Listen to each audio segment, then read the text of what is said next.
นอกจากการสนับสนุนช่องของเรานะครับผ่านการกดไลค์กดแชร์แล้วก็ Subscribe นะครับผมปัจจุบันนะครับผมช่องของเราได้เปิดช่องทางใหม่ๆนะครับผมเพื่อให้ผู้ชมนะครับผมและแฟนๆของช่องนะฮะสามารถให้การสนับสนุนช่องเล็กๆช่องนี้นะครับให้ได้ไปต่ออย่างต่อเนื่องนะครับและมั่นคงนะครับผมด้วยระบบสมาชิกนะครับผมที่ช่องเราเพิ่งเปิดขึ้นมานะฮะซึ่งทุกคนสามารถที่จะกดสมัครนะครับผมสมาชิกนะครับผมที่ปุ่มจอยนะครับผมหรือปุ่มสมัครสมาชิกนะครับผมที่มุมขวาล่างใต้คลิปนะครับผมหรือมุมขวาบนในหน้าต่างของช่องนะครับผมเพียงเดือนละ50 บาทเท่านั้นนะครับผมโดยมีสิทธิพิเศษมากมายไม่ว่าจะเป็นตราประทับแสดงระดับหลังชื่อนะครับผมเป็นรูปเรือชิปเปอร์ที่ออกมาแบบอย่างสวยงามนะครับผมพร้อมกับอีโมจินะครับเป็นรุ่นพี่แฮมชิปเปอร์นะครับผมสุดน่ารักนะครับซึ่งใช้ในการพูดคุยนะครับผมในช่องคอมเมนต์พร้อมสิทธิพิเศษต่างๆมากมายที่กำลังจะตามมาในอนาคตนะครับผมอีกอย่างหนึ่งคือทั้งการชมคลิปแบบ Exclusive นะครับก่อนใครนะครับผมหรือโอกาสที่จะได้ทำกิจกรรมต่างๆร่วมกันในอนาคตนะครับผมก็สำหรับสมาชิกเท่านั้นนะครับผมที่เก็บสิทธิ์นี้เอาไว้ให้กับทุกๆท่านนะครับแต่หากระบบสมาชิกยังไม่หนำใจนะครับผมเรายังมีช่องทางอื่นให้สนับสนุนกันนะครับผมไม่ว่าจะเป็นระบบซุปเปอร์แตงนะครับผมซึ่งหากผู้ชมเนี่ยเจอสัญลักษณ์นะครับรูปหัวใจนะครับผมที่มีดอลลาร์ไซน์นะครับผมหรือสัญลักษณ์รูปเงินดอลลาร์อยู่เนี่ยข้างใต้คลิปใดคลิปหนึ่งเนี่ยสามารถที่จะคลิกนะครับผมเพื่อโดเนทนะครับผมแทนคำขอบคุณนะฮะเพื่อเป็นการสนับสนุนช่องได้นะครับหรือจะเป็นการโดเนทนะครับผ่านบัญชีธนาคารนะครับผมซึ่งได้ใส่รายละเอียดเอาไว้แล้วนะครับข้างใต้คลิปนี้นะครับผมเอาไว้ที่คำบรรยายใต้คลิปนอกจากนั้นนะครับผมเรายังได้เปิด Line Open Chat นะครับซึ่งชื่อว่า ACS Channel Family นะครับผมก็เลยขอเชิญชาวช่องทุกคนนะครับผมเข้าร่วมห้องแชทได้โดยไม่มีค่าใช้จ่ายใดทั้งสิ้นนะครับผมเอาไว้พูดคุยแลกเปลี่ยนข่าวสารกันนะครับผมในครอบครัวของเราและผมได้จัดทำสติกเกอร์ลายรุ่น Lovely พี่แฮมนะครับชิปเปอร์นะครับเอาไว้เป็นสติกเกอร์ที่ใช้พูดคุยกันด้วยนะครับจะได้ใช้คุยกันในกลุ่มก็น่ารักดีนะครับผมหรือจะเอาไปใช้คุยกับเพื่อนๆส่วนตัวก็ได้นะครับไม่ติดอะไรเลยนะครับผมตั้งใจทำออกมามากๆนะฮะเพียงชุดละ35 บาทเท่านั้นนะครับผมใช้ได้ตลอดชีพนะครับผมก็หวังว่าทั้งหมดนี้นะครับผมจะเป็นเรื่องราวดีๆที่จะเกิดขึ้นกับช่องของเราและชาวช่องของเราทุกคนนะครับผมเพื่อมุ่งหน้าต่อไปสู่ปี 2023 ปีนี้และก้าวต่อไปด้วยกันอย่างมั่นคงนะครับผมอย่าลืมสนับสนุนกันนะครับขอบคุณครับ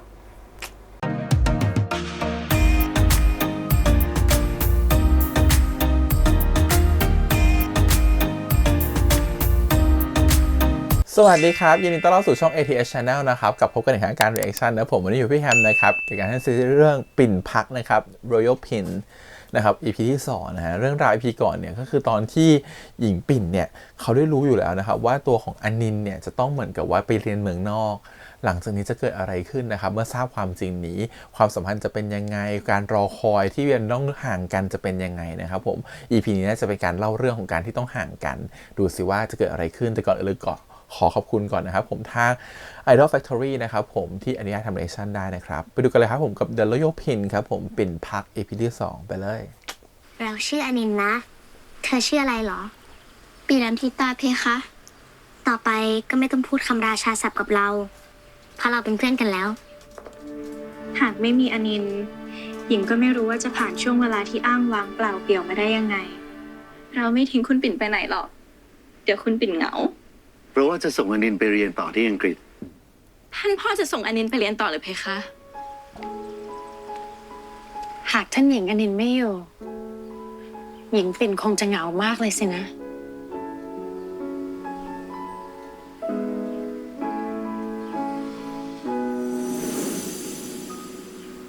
อีก2 เดือนเดือเพคะ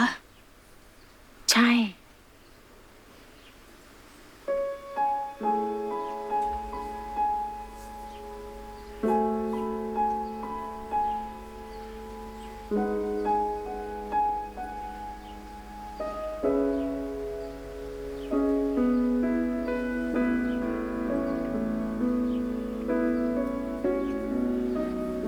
หญิงเป็นอะไรหรือนั่นท่านหญิงอนินจะเสด็จไปเรียนจริงๆหรือคะใช่หญิงเป็นคงจะน้อยใจเลยที่ไม่ได้ไปด้วยสินะเช่นนั้นอย่าเสียใจไปเลยยังไงอาก็จะให้หญิงเป็นเรียนถึงอุดมศึกษาถึงแม้ว่าจะเป็นในไทยก็ตามทีหญิงไม่ได้น้อยใจดอกเพคะหญิงแค่เสียใจที่จะไม่ได้เจอท่านหญิงอีกนาน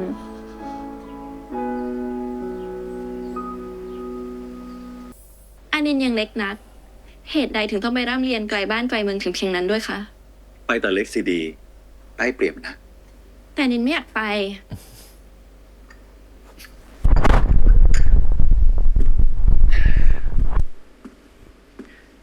อันนี้หากอันนี้นั้นมีโอกาส อันนี้ต้องฉวยโอกาสไว้สิคะ หากไม่ใช่สิ่งที่นินต้องการ ยังคงจะเรียกว่าโอกาสหรือไม่คะพี่ชายใหญ่ นั่นปะไร อันนี้เนี่ยชอบตั้งคำถามนะ เหมือนใครเสียที่ไหนกัน อย่างนี้น่ะดีแล้วเหมาะกับการได้ไปร่ำเรียนที่เมืองนอกเมืองนา ใช่ ชอบตั้งคำถาม แล้วทำไมถึงต้องไปร่ำเรียนถึงเมืองนอกหรือคะเหตุใดจึงเรียนที่บ้านเกิดเมืองนอนเราไม่ได้ เพราะโลกภายนอกนั้นกว้างใหญ่นะ อันนี้จะได้ตั้งคำถาม และเรียนรู้ได้อย่างไม่รู้จักจบจากสิ้น แบบที่นินอยากรู้ยังไงเล่า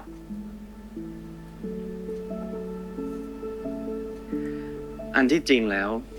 ประเทศของเราก็ไม่ได้ล้าหลังหรอก เพียงแต่ว่ายังแค่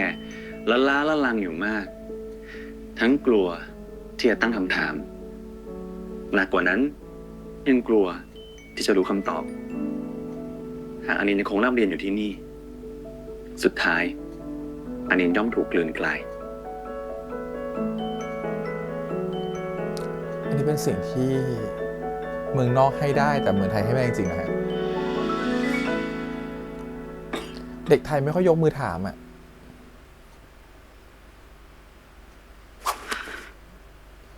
ท่านหญิงจะไม่อยู่กับปริกแล้วหรือเพคะ เราไปไม่นานหรอก เดี๋ยวก็กลับมา แต่ถ้าไม่มีท่านหญิงปริกจะอยู่ได้เยี่ยงใดล่ะเพคะ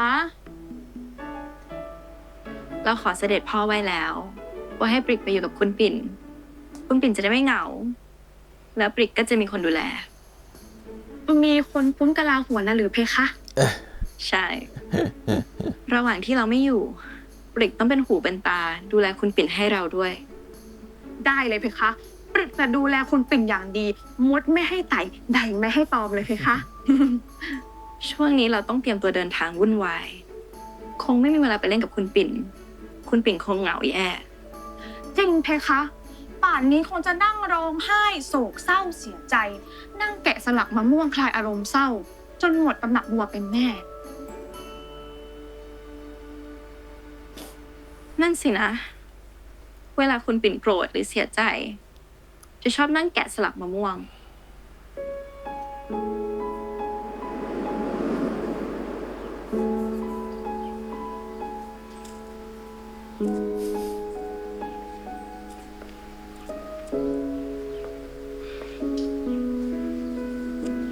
คุณปิ่นคะ เมื่อไหร่จะเลิกแกะสลักมะม่วงเสียที เราเห็นคุณปิ่นแกะแต่เช้าจนมะม่วงจะหมดหวังแล้วนะคะ หญิงเสียใจมาก ที่ทำคะแนนออกมาไม่เป็นที่พอพระทัยท่านอา เสียใจก็ไปทำอย่างอื่นกันดีไหมคะ ออกไปนั่งรถเที่ยว กินของเยาวราช อะไรก็ได้ คุณปิ่นจะได้คลายความเศร้า ไม่เพคะ หญิงจะแกะสลักมะม่วง เวลาแกะสลักทำให้หญิงมีสมาธิ เวลามีสมาธิ ใจก็จะเริ่มนิ่ง สติก็จะเริ่มมา ช่วยทำให้หญิงคลายความเศร้าความกังวลใจได้เพคะ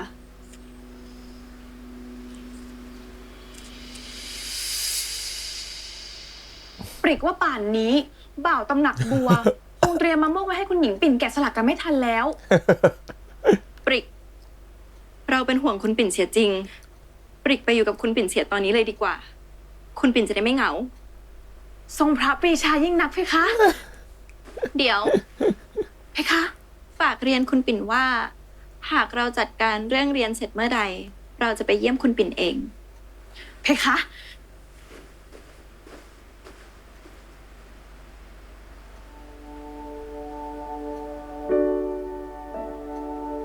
เป็นคนที่ฉลาดและจัดความกับการกังวลได้ดีมาก ก้อย นางก้อย ขนมะม่วงไปให้คุณปิ่นแกะสลักหรือ ใช่ ตั้งแต่รู้เรื่องท่านหญิง ก็ไม่พูดไม่จากับใคร นั่งแกะสลักมะม่วงทั้งวันทั้งคืน อืมแค่เนี้ยแสดงว่าคุณปิ่นยังเศร้าไม่มาก เศร้าไม่มากอะไร ดูนั่นสิ เด็กไม่ช่วยหรือลองเข้าด้วย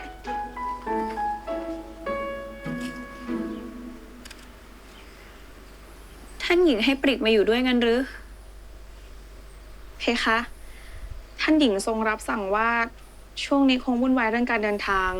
คงไม่ได้ไปโรงเรียนพร้อมคุณหญิง คุณหญิงจะได้ไม่ต้องรอเจ้าค่ะ ท่านหญิงจะไม่ไปโรงเรียนด้วยหรอ เจ้าค่ะ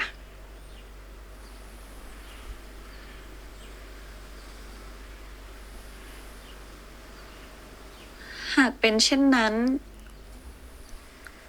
ช่วงนี้เราคงไม่ได้เจอท่านหญิง แต่ท่านหญิงบอกว่าถ้ามีเวลาจะรีบมาหาคุณปิ่นเลยนะเจ้าคะ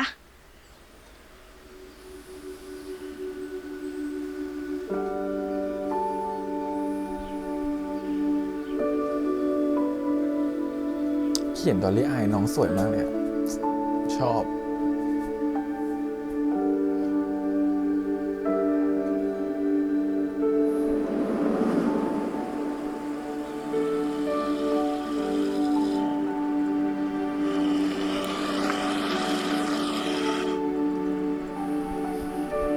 เอกสารพร้อมไหม พร้อมค่ะ พร้อมนะ พร้อม เตรียมตัวไปถ่ายรูปนะครับ แล้วก็เดี๋ยวไปศาล ค่ะ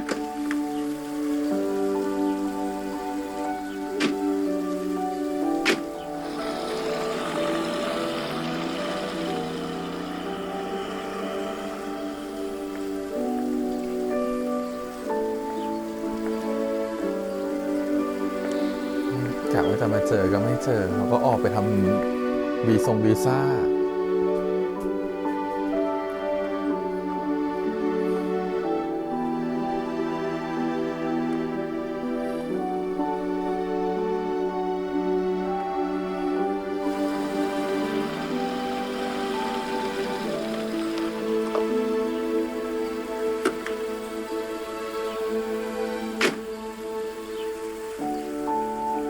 ไม่ได้กลับมาพร้อมกันอีก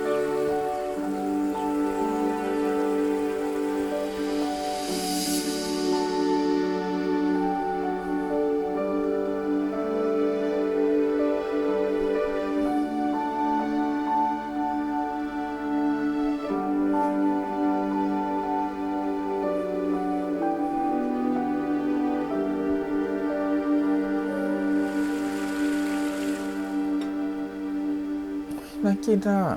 ปักหม้อ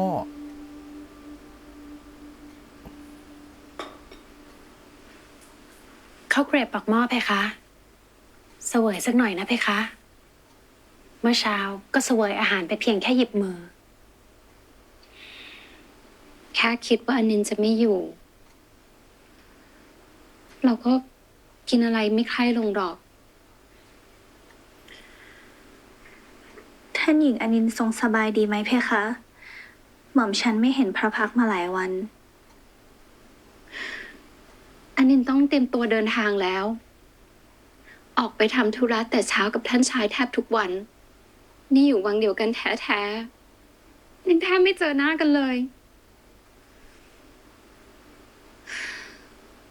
ท่านหญิงคงยุ่งมาก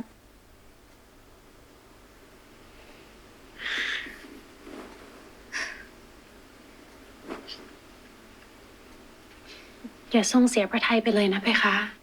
คิดเสียว่าเพื่ออนาคตของท่านหญิงเอง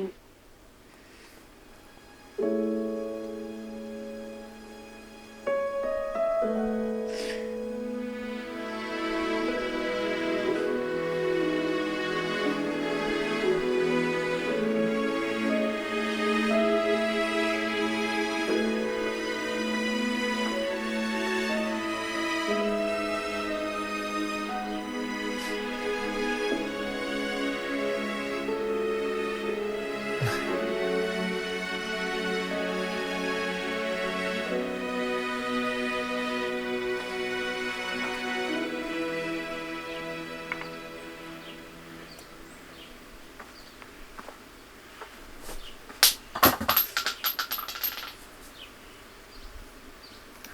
หญิง อย่าดมถึงกับร่วง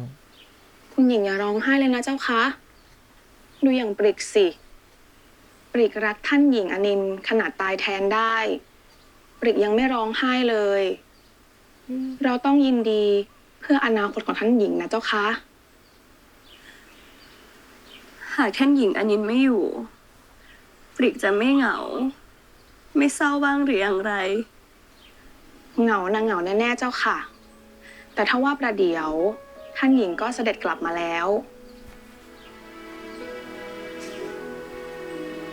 ปริกรู้หรือไม่ ว่าประเดี๋ยวของปริกนั้นยาวนานเพียงใด อืม ก็สัก ปีกระมังเจ้าคะ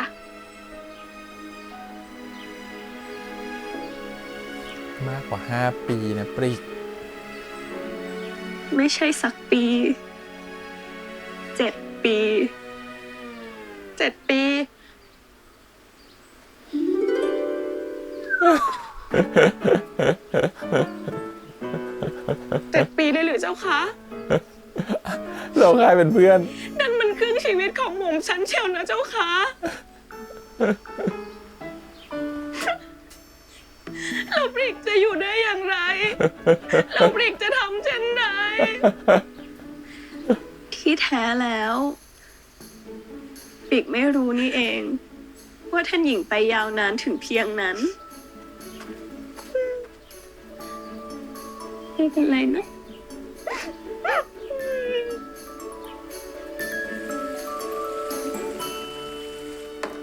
ก็คือไปเรียนไฮสคูลที่นู่น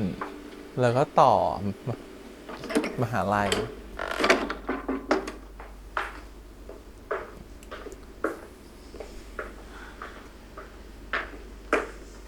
วิยันดมหาย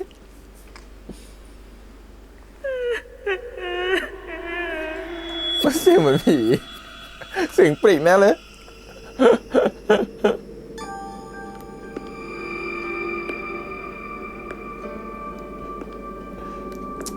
ซีรีส์ชอบทำเป็นหนังผีมาตั้งแต่ EP ก่อนเลยนะ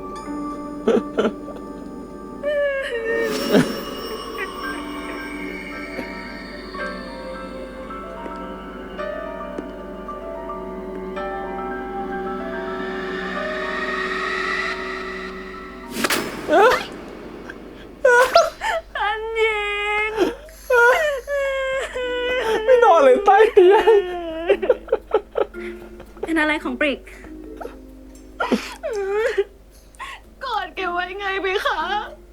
ตอนนี้นั่นหญิงไม่อยู่ ปริกจะได้ไม่คิดถึงอ่ะ ปล่อยก่อน ไม่ปริกไม่ปล่อยปริกเพิ่งทราบข่าวจากคุณหญิงปิ่น ว่านั่นหญิงจะไปนานถึง7 ปี ใช่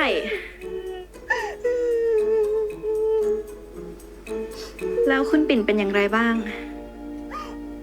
ตั้งแต่ทราบข่าวว่า ท่านหญิงจะไปศึกษาต่อที่เมืองฝรั่ง คุณหญิงปิ่นก็ดูซึมเสื่องเงื่องเหงาเหลือเกินไหมคะ มีแต่จะซึมลง จากที่ประหยัดถ้อยคำอยู่แล้ว ยามนี้แทบไม่พูดไม่จากับใครทั้งสิ้นเลยไหมคะท่านหญิง ขนาดนั้นเลยหรือ ก็นั้นเลยไหมคะ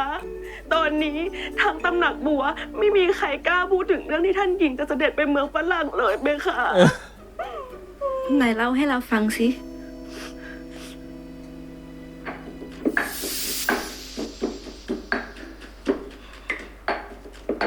หากท่านหญิงไม่อยู่ วังเราคงดูเงียบไปมากโข ข้าก็ว่าข้าคงคิดถึงท่านหญิงแย่ ท่านหญิงอยู่ วังดูมีชีวิต อุ๊ย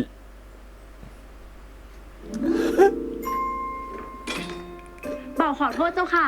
บ่าวจะไม่พูดถึงท่านหญิงอนินท์เสด็จไปเมืองนอก หากใครเผลอเอ่ยเรื่องท่านหญิงจะเสด็จไปเมืองฝาหรั่ง คุณหญิงนะถึงกับต้องยก2 มือขึ้นปิดหูแล้วรีบเดินผ่านบ่าวไพร่พวกนั้นโดยเร็วเชียวเพคะ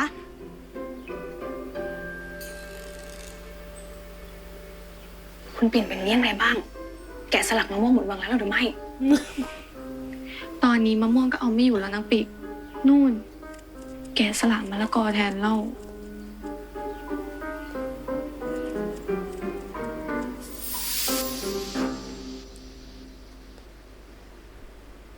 คุณหญิง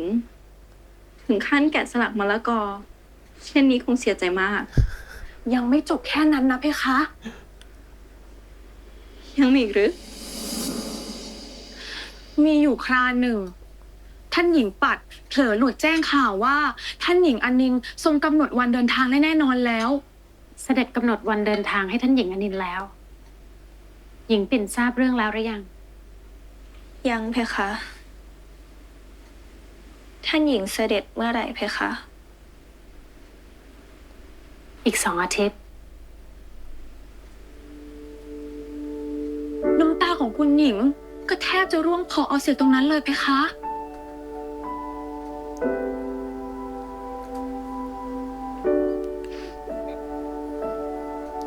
เหมือนกับว่าเหมือนกับเพื่อนเล่นที่อยู่ด้วยกันตั้งแต่เด็กอะเนาะ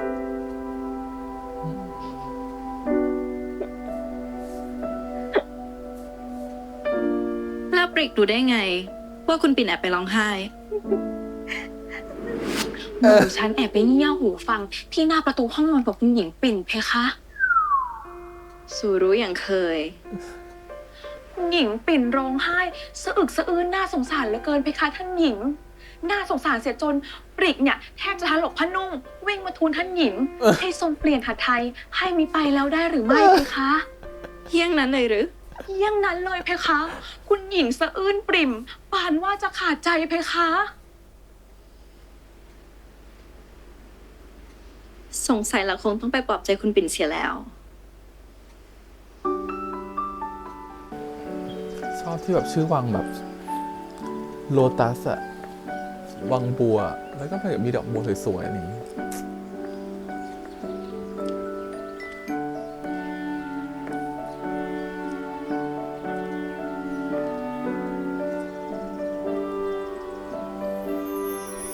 คุณปิ่นยิ้มหน่อยน่ารัก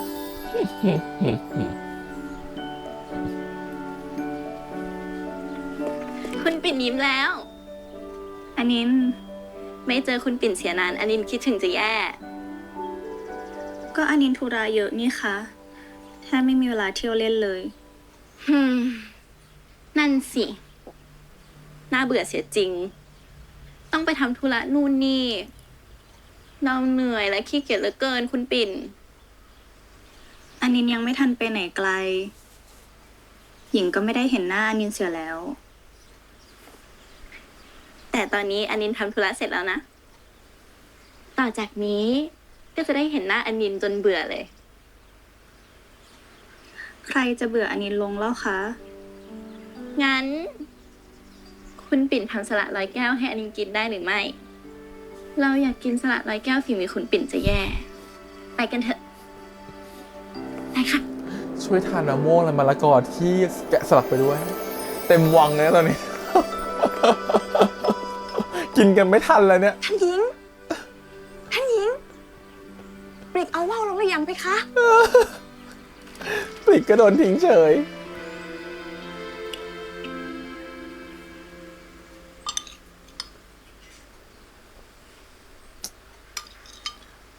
ทำไม่อยากกินทั้งปากหม้อ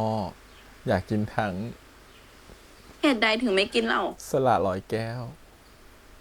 คุณหญิงกินอะไรไม่ใคร่ลงหรอกเพคะ ตรอมใจ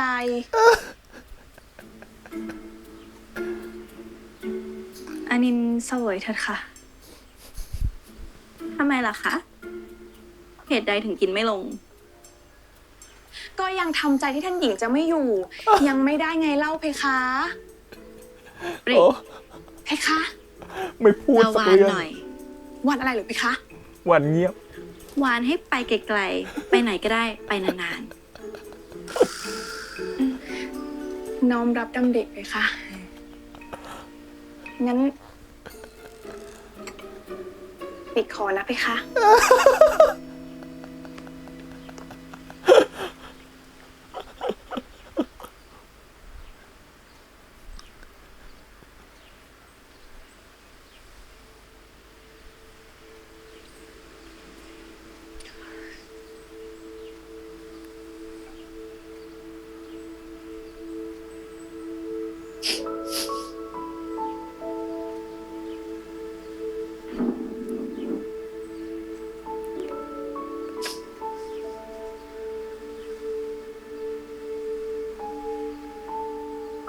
ที่แท้แล้วคุณปิ่นเป็นอะไร เหตุใดจึงไม่ตอบเราตาคุณปิ่นแดงเหลือเกิน หากสักวัน ถ้าเราไม่อยู่เล่นด้วย คุณปิ่นจะเหงาไหม ที่อนินเคยถามหญิงว่า หญิงจะเหงาไหม หากอนินไม่อยู่ หญิงเพิ่งทราบคำตอบวันนี้เอง หญิงเหงา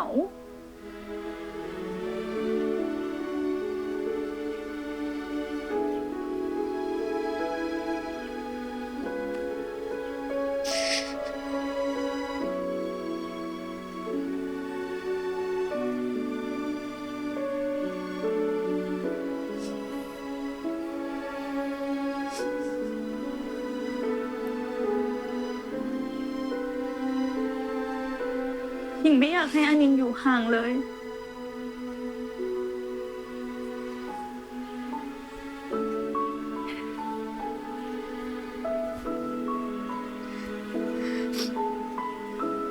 อย่าเสียใจเลยนะคุณปิ่น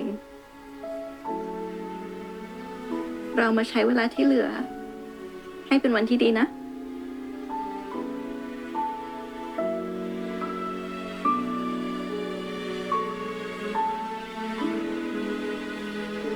สวยมาก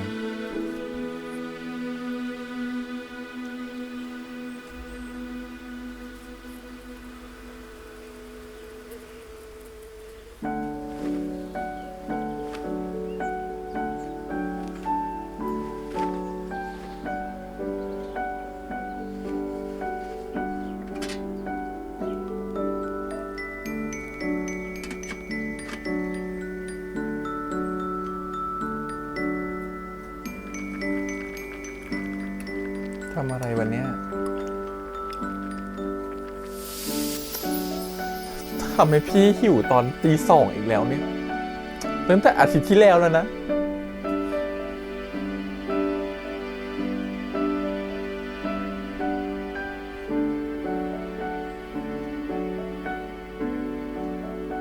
เสด็จเจ็ดทิวา ครั้นเพลาบ่ายแสงสุริยง จึงให้เชิญพระโกฏทองลองใน ชิ้นในเชิงตะกอนสูงส่ง พร้อมมเหสีสุริยง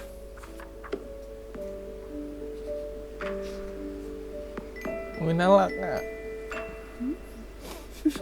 ทั้งองค์อีเหนานัดดา ต่างถือธูปเทียนดอกไม้ เข้าไปประนบน้อมพร้อมหน้า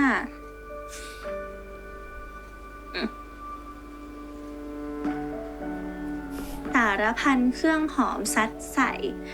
คับครั่งทั้งข้างในข้าง วางใกล้ๆเลยไหมคะ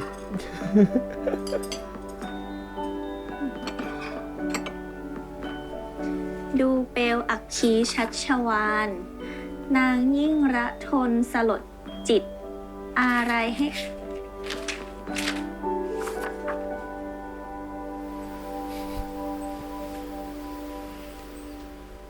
โอ้ยลอยกระทง โอ้ยซุปเปอร์ซอฟต์พาวเวอร์จริง โชคดีเสียจริง ที่อย่างน้อยปีนี้หญิงยังได้ลอยกระทงกับท่านหญิงอนินท์ก่อนที่ท่านหญิงจะเดินทาง ปีนี้เราไปลอยกระทงกันที่ไหนกันดีเพคะ ๆ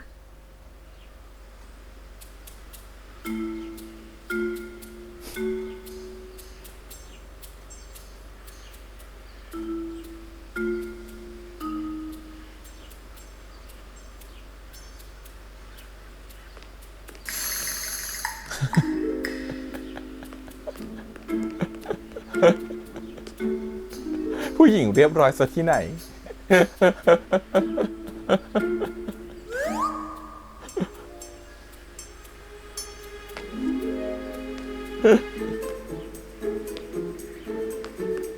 ปริก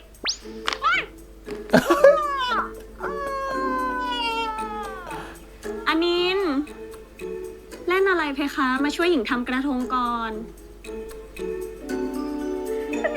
อย่าไปคะ อย่า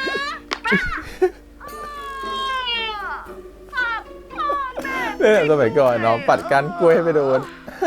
หญิงปวดหัวแล้วนะเพคะ เหนื่อยจะดุแล้วนะเพคะ มาช่วยหญิงทำกระทง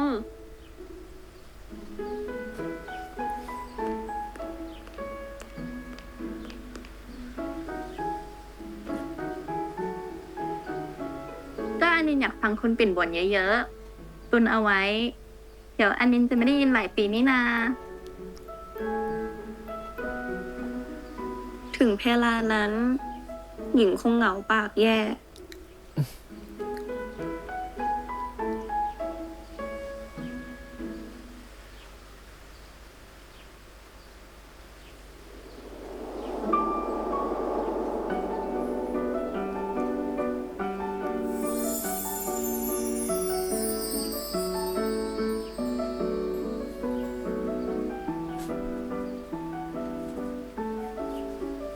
คุณปิ่นสวยนัก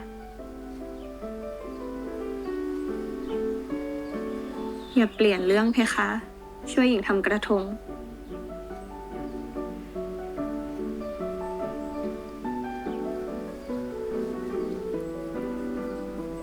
อือหือ คุณปิ่น เราสวยไหม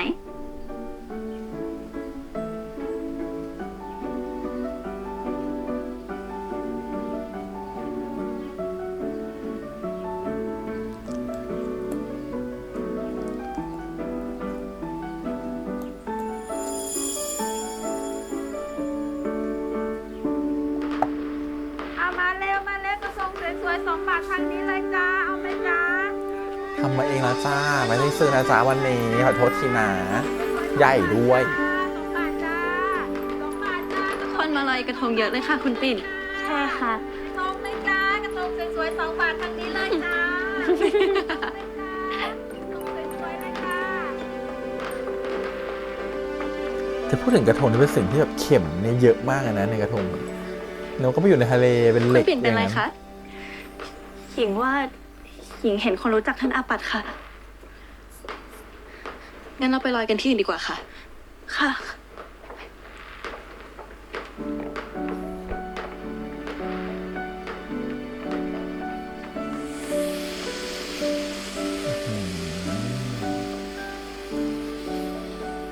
สุดยอดเลยเล่นพลุเล่นไฟ เรามาลอยกันที่นี่นะคะ รับรองปลอดภัย ไม่เจอคนรู้จักท่านอาปัดแน่ อันนินโกรธหญิงหรือไม่คะ ที่หญิงพามาลอยกระทงที่นี่แทนแม่น้ำใหญ่ ๆ ไม่เลยค่ะ ขอแค่ได้มาลอยกับคุณปิ่น ที่ไหนก็ดีสำหรับแอนดินทั้งนั้น แถมที่นี่คนน้อย ไม่วุ่นวาย เหมือนได้มาลอยกับคุณปิ่น2 ต่อ 2 ๆ แล้วทำไมไม่ไปลอยในวังล่ะคะ จะได้ไม่ต้องหนีท่านอาปัดมาลอยกระทงนอกวังเช่นนี้ ก็อันนี้อยากเก็บความทรงจำดีๆกับคุณปิ่น ก่อนที่เราจะไม่ได้เจอกัน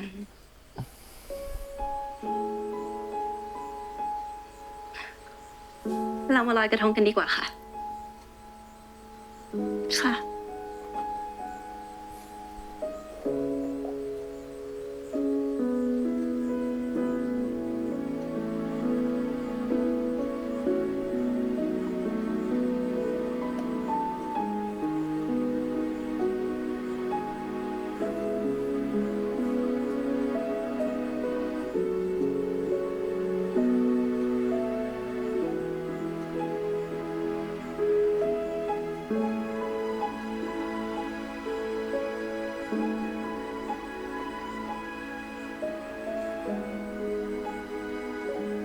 แต่อันนี้ต่อไป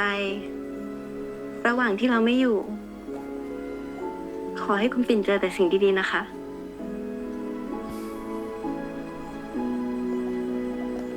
หญิงคงไม่ได้มาลอยกระทงกับอันนินหลายปีเลยสินะคะ แค่ไม่กี่ปีเอง ไม่กี่ปีอะไรคะ ตั้ง7 ปี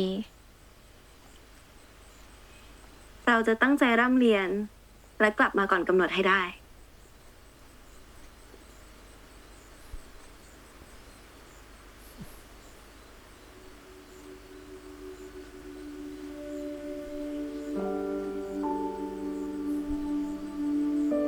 ค่ะ ค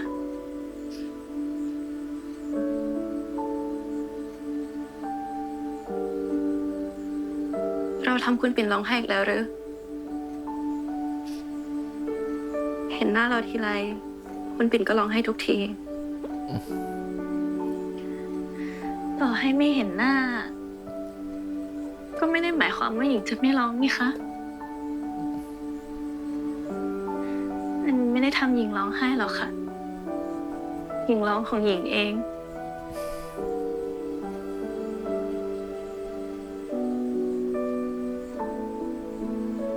เราจะเขียนจดหมายถึงคุณปิ่นทุกวัน ทุกวันเลยเหรอ เราสัญญา มันจะกี่วัน โอ้โห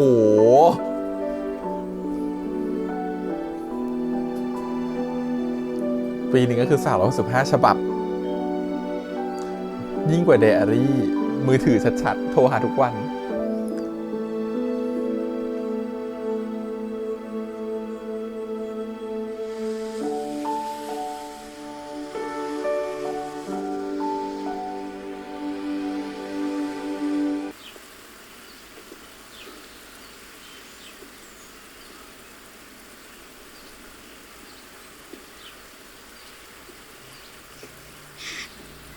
แม่ไม่อยากจากอนินท์เลย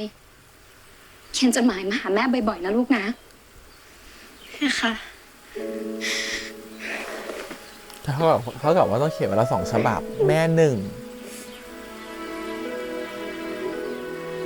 ปิ่น1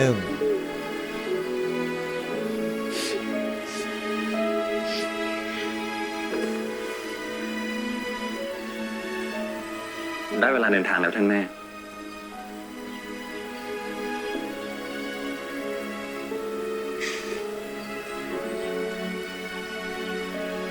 ลูกทูลลานะเพคะ รักษาสุขภาพพลานามัยด้วยนะเพคะ จ้าลูก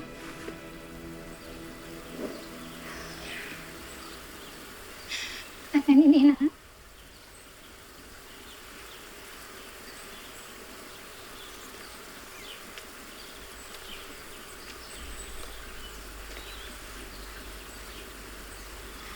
หลานลานะเพคะ เดินทางโดยสวัสดิภาพนะเพคะ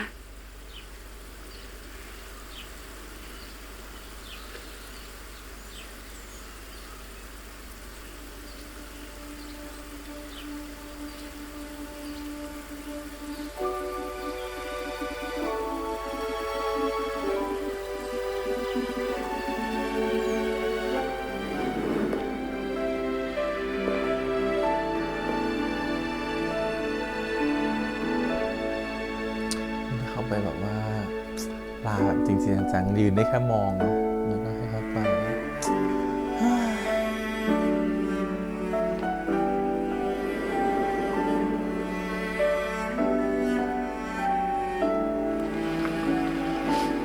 นี่แหละก็เหมือนที่พี่แอมพูดแหละ พอห่างกันถึงจะได้รู้ว่าความรู้สึกของการที่มีเขาอยู่มันเป็นยังไง ในเชิงที่เป็นเรื่องของความรักมากขึ้นเมื่อเราโตขึ้น คนที่จะรู้ตัวก่อนก็น่าจะเป็นอนินท์หญิงปิ่นอาจจะรู้สึกว่าแบบไม่อยากขายเขาไปเลย อยากอยู่กับเขาไปตลอดอะไรเงี้ยอยากมีคุณอยู่ข้างๆแต่ไม่เข้าใจว่าสิ่งนี้เรียกว่าอะไร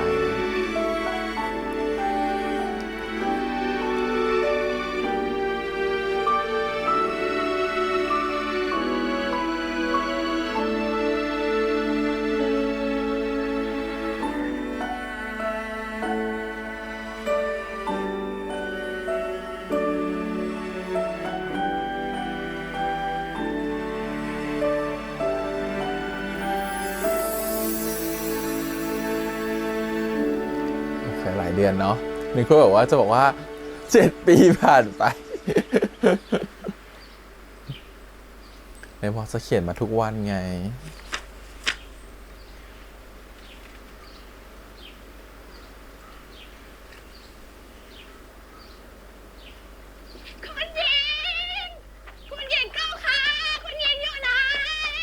เราอยู่นี่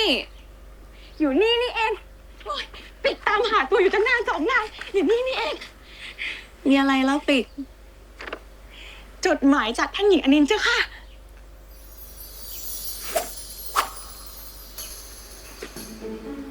ห อย่าพิรีพิไรรีบส่งมาเสียที ยิ้มน้อยยิ้มใหญ่เลยนะเจ้าคะปริกรู้ดีกว่าใครว่าจดหมายจากท่านหญิงอนินท์เป็นสิ่งหล่อเลี้ยงชีวิตของคุณหญิง ให้มีความสุขได้เพียงไหนคราก่อนจดหมายมาช้าไปนิดเดียว คุณปิ่นก็หน้าบูดบึ้งดูมืดมนปริกเข้าหน้าไม่ติดเลย ช่างพูดเสียจริงนะปริก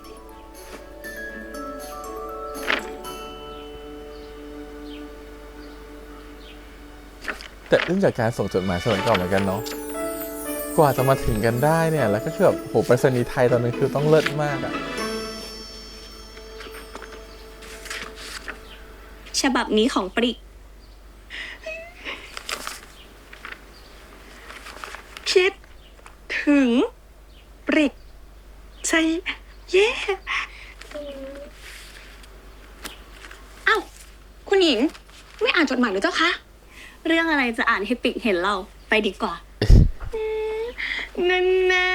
ขนาดในรั้วในวังนั้นเนี่ย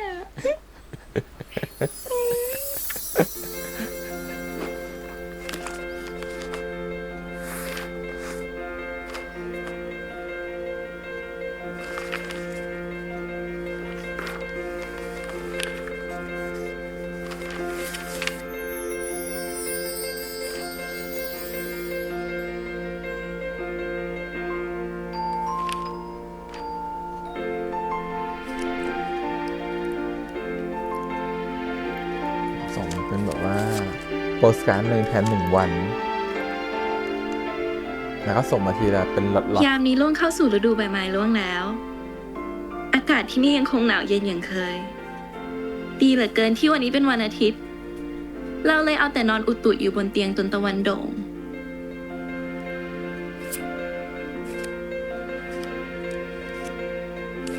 เรามีเรื่องตลกมาเล่าให้ฟังด้วย วันนี้เราลื่นล้มที่ทางเดิน ขาชี้ฟ้าทั้งสองข้าง เพื่อนๆพากันหัวเราะใส่ โดยเฉพาะเอมม่า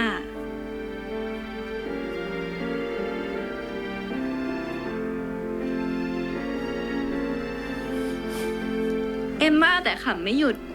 โชคดีที่อนินนั้นอายยากแม้รู้สึกเสียหน้าอยู่บ้าง แต่ก็ยังไม่อายอยู่ดี ๆเขาเริ่มเล่าถึงเพื่อนใหม่ละ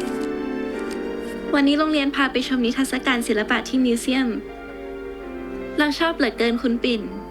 ดูไปดูมาเราน่าจะอยากเรียนต่อทางด้านศิลปะ แต่บางคราก็สนใจอยากออกแบบบ้านของเราเอง จึงนึกอยากเรียนสถาปัตย์ แล้วคุณปิ่นคิดว่านินควรเรียนอะไรดี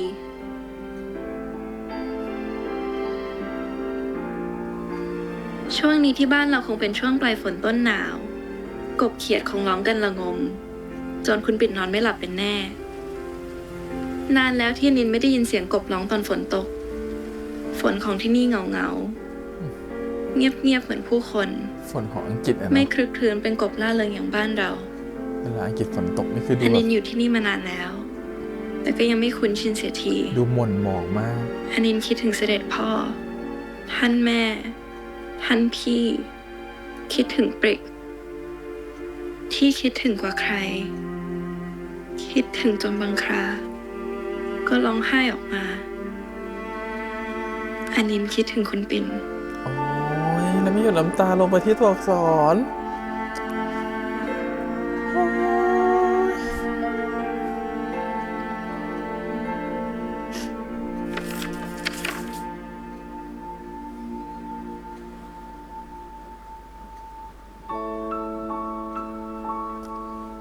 เราส่งกลับไปบ้างได้ไหมอ่ะ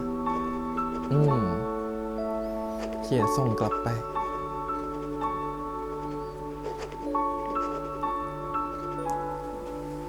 ที่นี่ฝนตกทุกคืน และหญิงเองก็นอนไม่ค่อยหลับ ยังคงคิดถึงอนินทุกคืน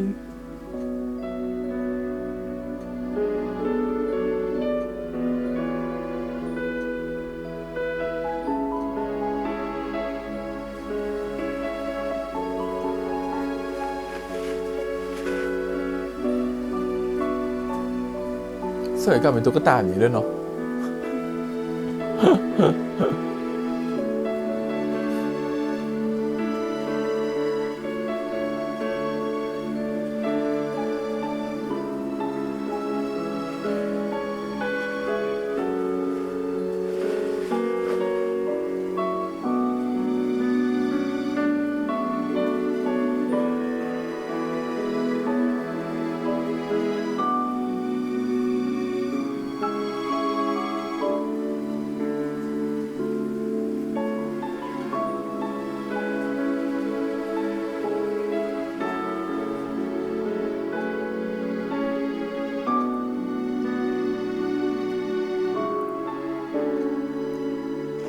ที่นู่นอากาศหนาวอยู่แทบตลอดอนินอย่าลืมดูแลวรกายให้อบอุ่นอยู่เสมอ หญิงไม่อยากให้อนินต้องป่วยไข้ที่หกล้มแข้งขาฟกช้ำหรือไม่มีใครทาหยุกยาให้แล้วหรืออย่างไรเรื่องเรียนนั้นหญิงไม่กล้าแนะนำอันใดมากด้วยรู้ว่าอนินนั้นเก่งเรื่องรู้ใจตนเองรู้ว่าตนเองต้องการสิ่งใด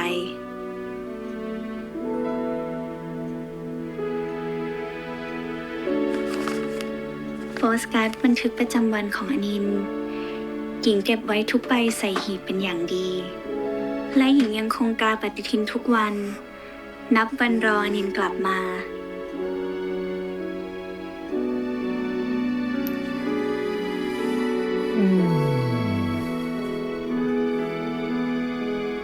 ไม่มีนาทีไหนเลย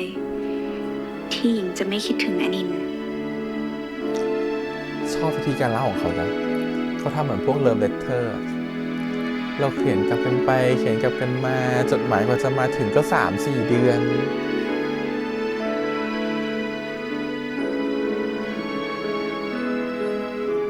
อันนินก็คิดถึงคุณปิ่นเหลือเกิน ชีวิตในรั้วมหาวิทยาลัยเป็นอย่างไรบ้าง มีสหายหน้าใหม่ที่สนิทกว่าอันนินแล้วหรือไม่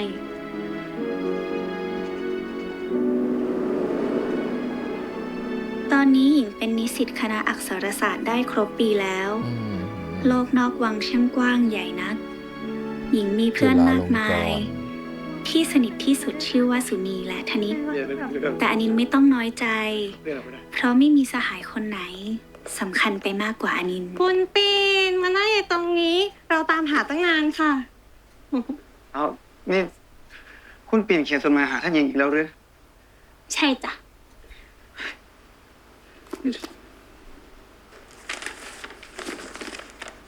สุนีกับธนิตตามหาเรามีอะไรหรือเปล่า อ๋อ จะชวนไปกินไอศครีมค่ะ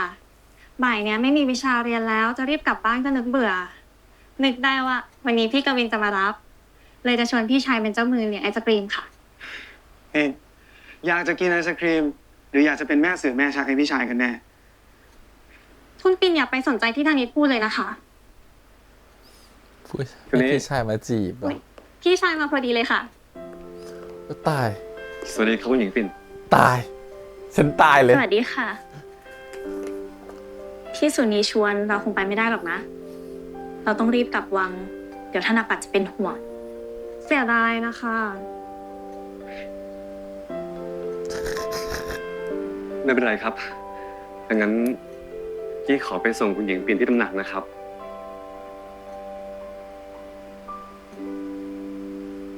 ก็ได้ค่ะ กลับก่อนนะ เชิญครับ พี่ชายสุนีหล่อจังเลย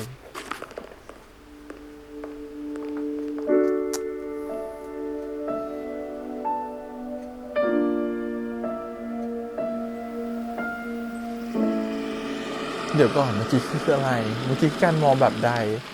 มองแบบชอบพี่ชายเขาหรอหรือว่าอะไร หรือมองแบบชอบปิ่นเหมือนกัน เชิญครับ ขอบคุณนะคะ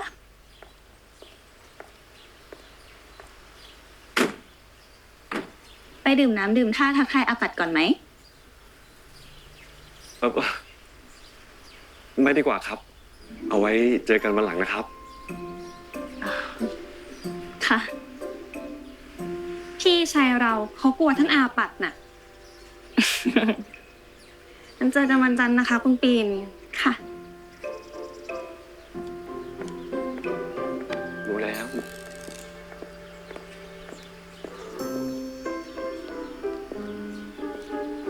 แล้วเจอกันนะครับ ค่ะ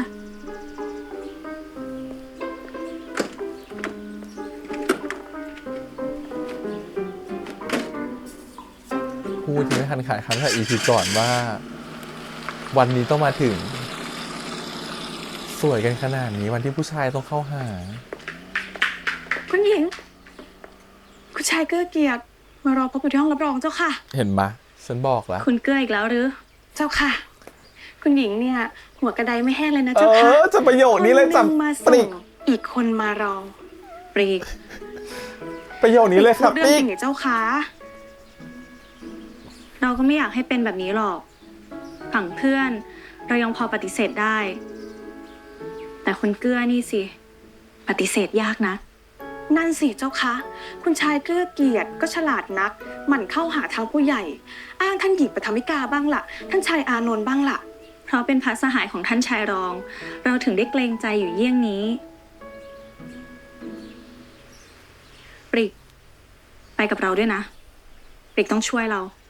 ได้เจ้าค่ะ ปริกจะเป็นไม้กันหมาให้คุณหญิงเองเจ้าค่ะ มาเจ้าค่ะ เดี๋ยวคุณหญิงนำไปก่อนนะเจ้าค่ะ เดี๋ยวปริกตามไป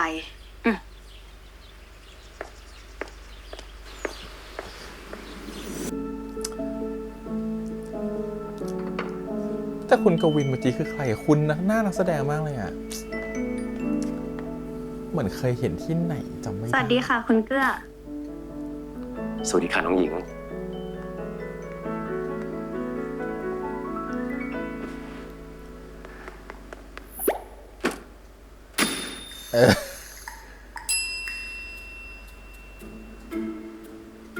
คุณเกื้อมาตำหนักบัวบ่อยเช่นนี้ ดูท่าว่างานราชการคงไม่มีอันใดให้ทำเสียเท่าไหร่กันมั้งคะ แรงมาก น้องหญิงก็อย่าพูดอย่างนั้นสิคะ พี่เนี่ยอยากจะเอาขนมของหม่อมแม่มาถวายท่านอาปัดเพียงเท่านั้นเอง หากเพียงแต่ส่งขนม เสร็จแล้วก็กลับได้แล้วกันมั้งคะ น้องหญิงก็อย่าใจร้ายกับพี่สิคะ พี่เนี่ยอยากจะมาสนทนากับน้องหญิงนะ เพียงครู่เดียวไม่นานดอก เสร็จแล้วเดี๋ยวพี่ก็จะกลับไปทำงานต่อละ หากเพียงแต่จะสนทนาก็ว่าเรื่องของคุณเกื้อมาเถิดค่ะ ได้ค่ะ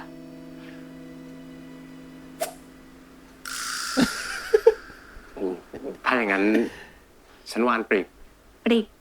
มานี่หน่อย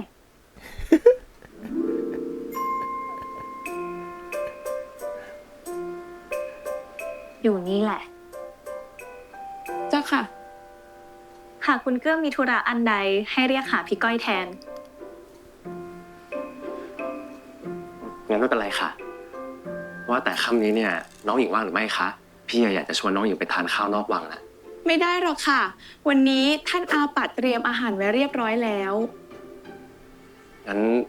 แล้ววันพรุ่งนี้ล่ะคะ พรุ่งนี้ก็ไม่ได้หรอกเจ้าค่ะ พรุ่งนี้คุณหญิงปิ่นต้องไปทำงานที่ตำหนักหน้า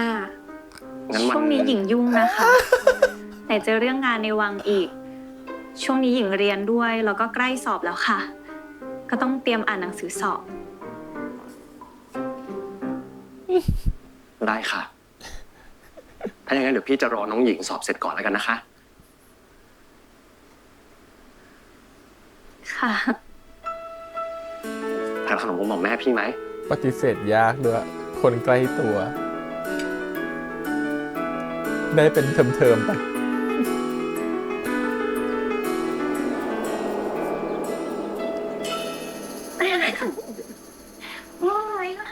หอมแม่หอมอันนินคิดถึงท่านแม่เหลือเกินค่ะ แม่ก็คิดถึงอันนินเหลือเกินลูก อันนินสบายดีไหมเรียนหนังสือเป็นอย่างไรบ้าง สบายดีเพคะ เรียนก็สนุกดี พี่เฉยคอยให้พระสหายมาดูลูกอยู่ตลอดเวลา ลูกห่วงน้องน่ะกลัวจะมีฝรั่งมาเกี้ยว อันนี้เองก็น่าจะเนื้อหอมอยู่ไม่ใช่น้อย ใครหรือ ประนดครับ เพื่อนชายรอง ทีแรกก็ว่าจะให้เป็นหูเป็นตาแทนลูก แต่ตอนเนี้ยไปมาประนดกลายเป็นลูกไล่อันนี้ไปเสียแล้ว ดีแล้วดีแล้วน้องจะได้ไม่เหงาอ่ะอันนินแม่เอาของมาฝากเยอะเลยนะลูกปริกกับคุณหญิงปิ่นฝากจดหมายมาให้ด้วยนะ เพคะ ทุกคนสบายดีนะเพคะ สบายดี ท่านพ่อให้มาถามว่าอันนินอยากจะได้ของขวัญอะไรตอนเรียนจบหรือไม่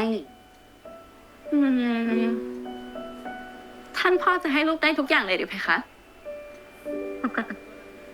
พูดอย่างกับว่าของที่น้องอยากได้นั้น หามายากนะ จะว่ายากก็ยาก จะว่าง่ายก็ง่ายค่ะ หากไม่ใช่ดาวไม่ใช่เดือนอยังไรเสียพี่ชายใหญ่กับท่านพ่อหามาให้อันนินได้อยู่แล้วสองคนเนี้ยรัก แล้วก็ตามใจอานินไปเสียทุกอย่างเลยนะลูก ใครว่าเล่าต่อให้เป็นดาวเป็นเดือน พี่ชายใหญ่คนนี้ก็หามาให้อนินได้ พี่ชายใหญ่พูดอย่างนี้อานินคงต้องหาของที่ยากกว่าดาวกับเดือนแล้วกระมัง จะได้ไม่เสียน้ำใจพี่ชายใหญ่ เป็นไงล่ะ กินเยอะๆเนี่ย ใช่ลูกสู้ไปหรือเปล่าเนี่ยตักให้น้องเยอะ อยากขออะไรกันนะ ทูลหัวของบ่าว คิดถึงเหลือเกินเพคะ แต่ได้โปรดเสด็จกลับมาให้เร็วที่สุดเถิดเพคะ ช้ากว่านี้เห็นทีจะไม่ทันการเสร็จแล้วข้าศึกนั้นบุกรุกหนักเหลือเกินเพคะยามนี้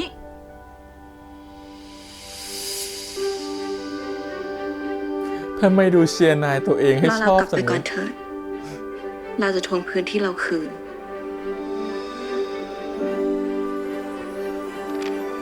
เนี่ยทุกอย่างมันเปลี่ยนไปอย่างเร็วมาก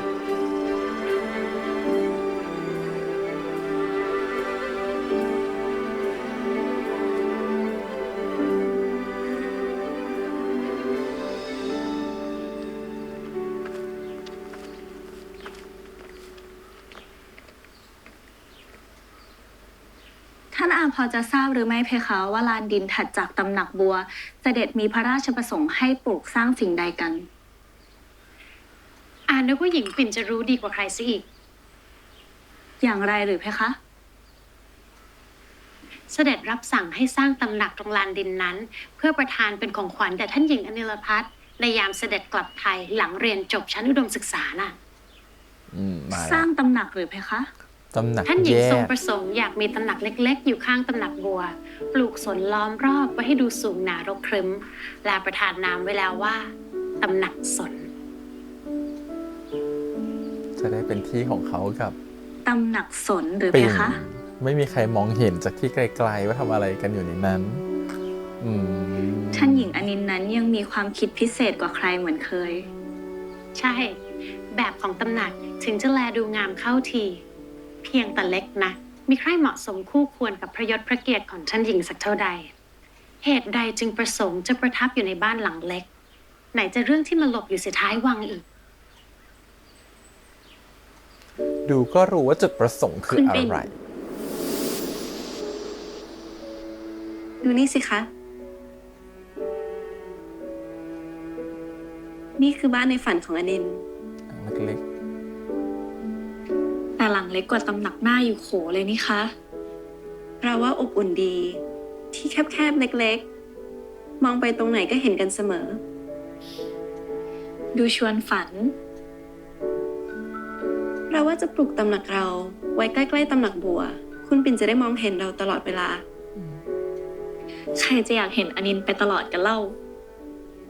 แต่หากเรามีบ้านของตัวเองจริง ๆ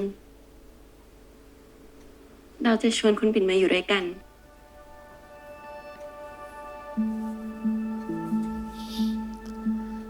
ๆ เดิมคงไม่มีสนล้อมรอบหรอก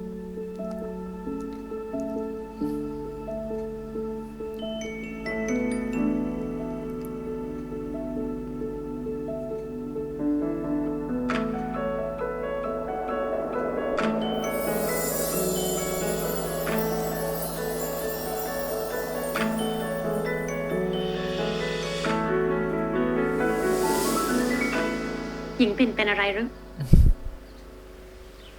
แค่คิดถึงท่านหญิงนะเพคะ แต่ไหนแต่ไรท่านหญิงอนินท์นั้นก็ทรงคาดเดาอะไรได้ยากอยู่แล้วเพคะท่านอา นั่นสิ ท่านหญิงก็ไม่เหมือนใครตั้งแต่ยังทรงพระเยาว์ เพคะ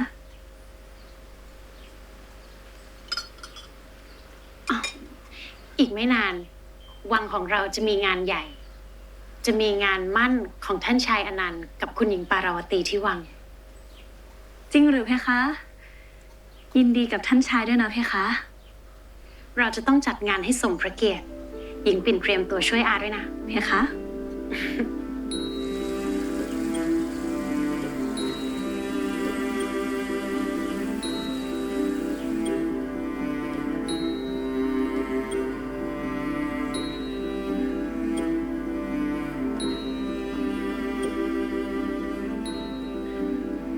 เช็ดเสร็จให้เรียบร้อย อย่าให้มีฝุ่นเกาะแม้แต่นิดเดียว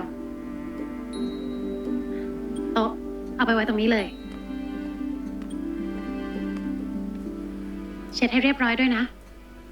ดอกไม้เอามาให้ฉันจ้ะ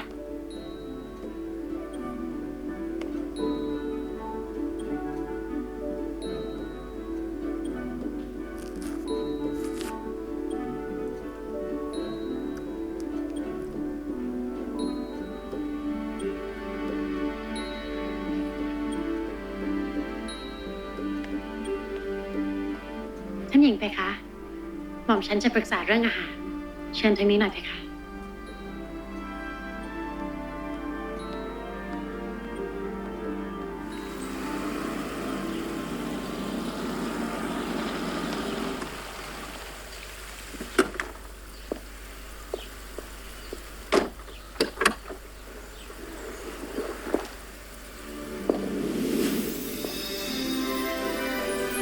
หล่อสิ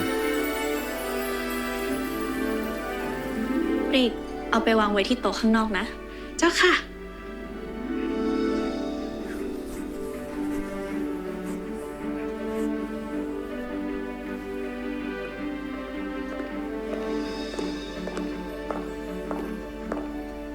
ท่านหญิง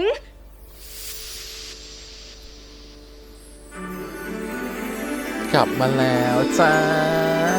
เซอร์ไพรส์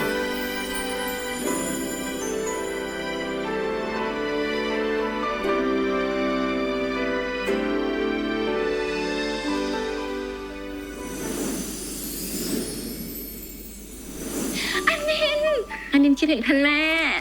คิดถึงทุกคนเหลือเกิน มองด้วยนะ มอง เป็น อ ยั ยู่ งไง นะ บ้างตำแหน่งส่วนของอันนี้ สวยจังเลยเพคะ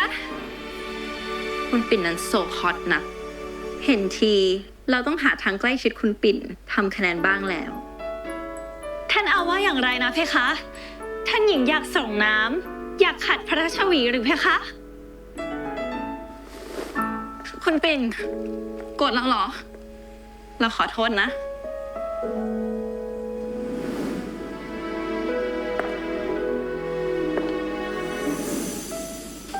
อืม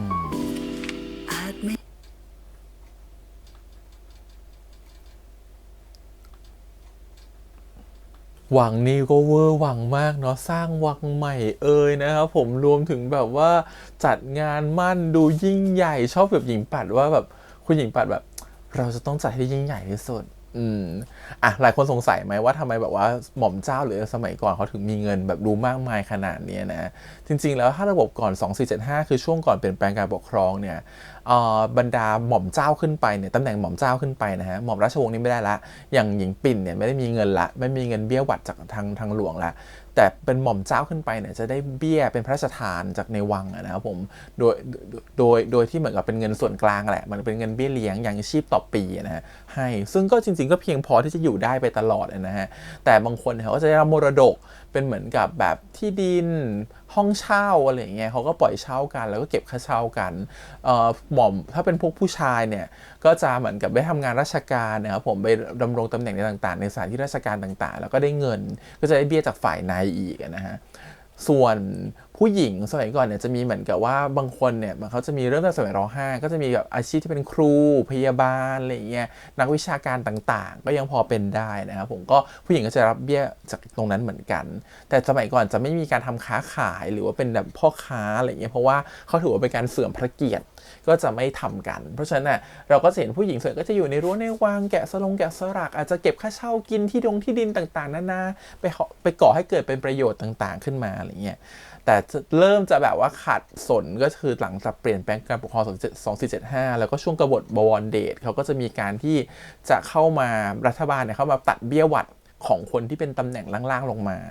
เหลือแค่เชื้อพระวงศ์ระดับสูงก็เลยทำให้เหมือนกับว่าตัวเงินก็ขาดอาจจะไม่พอใช้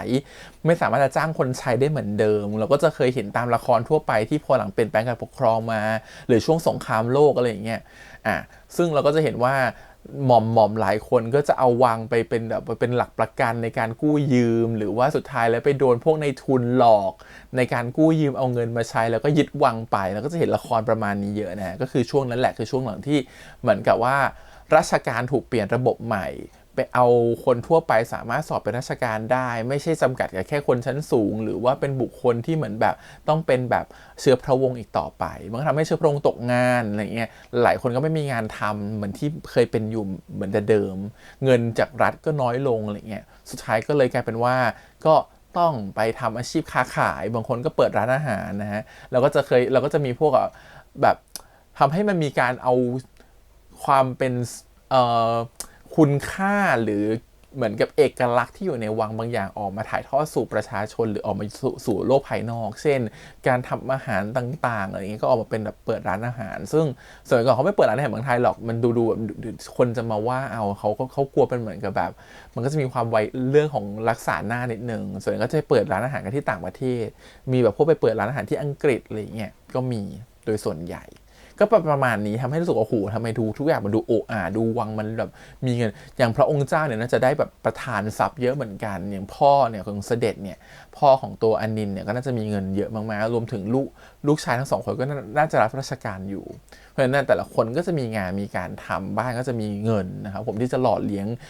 คนในวังได้ขนาดนี้รวมถึงแบบว่าแบบคนใช้ต่างๆก็ทำให้ทุกอย่างมันดูแบบสมัยก่อนพออะไรที่เกี่ยวกับวังเกี่ยวกับพระองค์เจ้าหม่อมเจ้าก็ดูทุกอย่างสวยหรูอลังการเวอร์วังไปซะหมดนะฮะเหมือนกับที่เราเห็นในซีรีส์โอเคแล้วก็มันก็ไม่แปลกที่ยามพูดที่ยามต้องเกริ่นเพราะอะไรเพราะมันไม่แปลกที่จะมีหนุ่มๆมากมายที่จะหมายตาคนที่อยู่ในวังนั่นน่ะหนุ่มๆที่เป็นพวกลูกข้าบดีลูกข้าราชการชั้นสูงลูกของพวกพ่อค้ารวยๆอะไรเงี้ยก็หวังที่จะเหมือนกับว่าได้เป็นแบบได้ภรรยาเป็นเหมือนกับหม่อมเจ้าภรรยาเป็นหม่อมราชวงศ์นั้นหญิงปิ่นเนี่ยก็จะคือถูกเพ่งเล็งมากถูกแบบทุกคนหมายตามาหัวกระไดก็เลยไม่แห้งไม่ว่าจะเป็นกวินอย่างเงี้ยนะครับผมหรือว่าจะเป็นแบบคุณเกื้อที่มาจีบอะไรเงี้ยเราก็จะเห็นว่าแต่ละคนก็จะแบบว่าคุณเกื้อก็มาทางจากฝั่งพี่อานนท์พี่ชายนะครับผมฝั่งตัวของ